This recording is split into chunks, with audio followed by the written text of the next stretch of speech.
Hey guys, Thunder E here and welcome to another gaming video. This time of course we're looking at the Pixel 7 Pro and the Pixel 7 to find out how well the new Tensor G2 chip performs on both devices. Now you guys know I do gaming videos on this channel, and last year we took a look at the Pixel 6 Pro and the Pixel 6 to see how well it performs with the Tensor G1, and this is what we found. But it also means that a lot of things there do not match up to high-end mobile gaming at this point. I don't know if it's the processor itself or if it's just software. So this year, we're trying to find out if the Tensor G2 is better on these devices. So quickly, some dimensions and specs for you. The Pixel 7 Pro is a 6.7-inch device, 120 Hz display, 5,000 milliamp battery, Tensor G2, 12 gigs of RAM, while the Pixel 7 is a 6.3-inch device, 90 Hz display. We've got like a 4,300 milliamp battery roughly, and we've also got a device that has 8 gigs of RAM. Now, I want to give a big shout out to our sponsor of this video, Spigen. They make some really awesome cases and accessories for the Pixel 7 and 7 Pro, and these are made for Google certified. Okay, so first thing we want to do, of course, is check out benchmark. What are the new benchmarks for the G2 processor? Well, I can't really show you that because Geekbench is not updated for this, at least at this point in time. So I get this message here when I try to download it that it does not support this device. So I cannot give any benchmarks on both the 7 Pro and the Pixel 7. What we are going to do is show you gameplay. I can give you gameplay benchmarks, and I will also give you some speaker demos as well. Now, the one thing the Pixel has carried over from the Pixel 6 and 6 Pro to the 7 and 7 Pro is you now have, of course, you still have that built-in game benchmarking tool where you can go in. It has a floating bar. You can see your benchmarks on screen, which is pretty nice. It also turns off, of course, notifications for you, and you can screen grab and record on screen. So that tool is there. So let's start off with our very first game, which of course is Call of Duty Mobile. Now, Call of Duty Mobile on the Pixel 7 and 7 Pro, both can run the game at the ultra settings, and we got some really great performance from this here. So you've got that smooth refresh rate, game looked really nice and smooth. And on the Pixel 7 Pro, we got 89 frames per second, which is solid and comparable to everything on the market right now. And the Pixel 7 itself got 90 frames per second. So Pixel 7 Pro, 89, Pixel 7, 90 frames per second. Then we move over, of course, to Apex Legends. Now, Apex Legends is a game that has a lot of different settings, and we kind of went with the ultra setting here for Apex Legends, and we're able to get a nice, clean, solid 60 frames per second on both the Pixel 7 Pro and the Pixel 7, allowing for really smooth gameplay, and it really performed very well. And also temperatures were in check. We'll get to temperatures in a second. And as we move on here to PubG Mobile. Now, PubG Mobile is where we got some really solid benchmarks. So PubG Mobile on both Pixel 7 and 7 Pro, game played well when we played at, of course, Ultra HD Ultra, which is now available on the Pixel 7 Pro. Remember last year we couldn't actually get this to run at that setting. We're able to get a solid 40 frames per second on both devices, so that was actually pretty good. And then we got to play at Smooth Extreme, and we got a solid 60 frames per second for both PubG Mobile on both Pixel 7 and Pixel 7 Pro.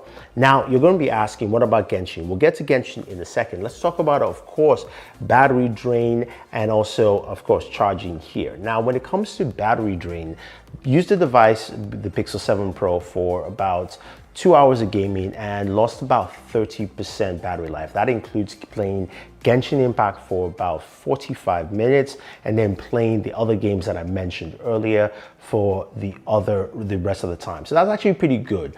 The Pixel 7 actually had slightly less battery life drain from 100% at around 25 to 28.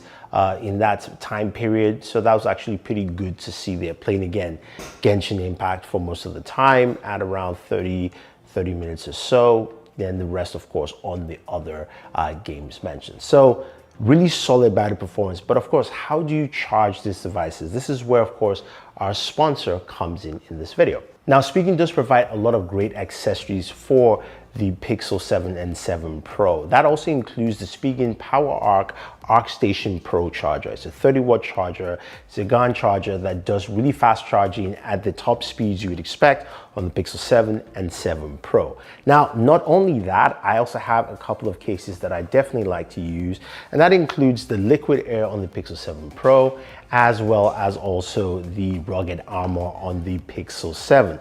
Both cases allow for better cooling on the devices that I use, especially while gaming, but also I do like the texture on the Liquid Air. It gives me more grip on the device, as well as the nice, smooth, and comfortable surface on the Rugged Armor for more protection. So for me, it works well for my gaming needs and also keeps the devices safe and protected. Now we're moving on to Genshin Impact. This is where, of course, we had huge issues last year with the Pixel 6 and 6 Pro. Now, Genshin Impact last year did terrible, where we got about 41 frames per second. And this year, it's no different, except it does take slightly longer. Last year, I mentioned that it took about 2 to 5 minutes to get to 41 frames per second. This year, it was around 10 to 11 minutes where it got to those frame rates. So the frame rates dropped really fast to that point, which was very, very disappointing. And of course, this is playing Genshin Impact at its highest settings of 60 frames per second. So that immediate drop was kind of drastic to see compared to other devices that do have, of course, much better frame rates and keeping it at a higher level or taking a longer amount of time to get to those lower frame rates.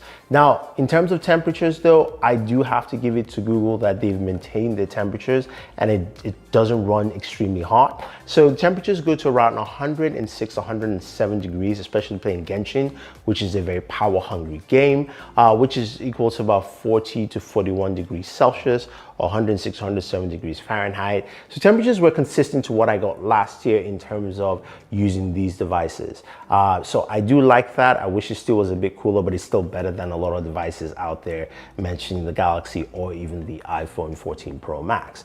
Now, when it comes to using accessories and streaming services, well, you know, Xbox Game Pass plays very well on the Pixel 7 Pro and the Pixel 7. It also works really well with my Razer Kishi V2, so that camera bump doesn't hinder while using that accessory. So that's something you guys can definitely pick up. And of course, we have to mention for the very last time Google Stadia, because we know that service is dying, but if you're still using it, you can go ahead and use it on your Pixel 7 and 7 Pro without any issues. But I'm just gonna say a last word in prayer for Google Stadia. You will be not really missed, but nice try, Google. Anyway, guys, that is gaming on this device.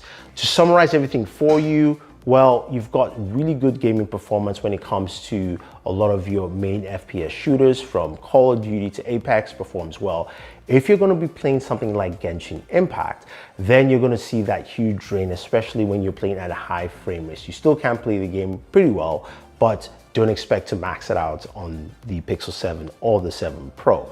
Streaming services do work, as also I know some of you are going to be asking me about emulators. Does work well as well. That's just something that works pretty standard. And when it comes to audio, before we go, I'll leave you with this quick sample from both devices so you can hear how well they work.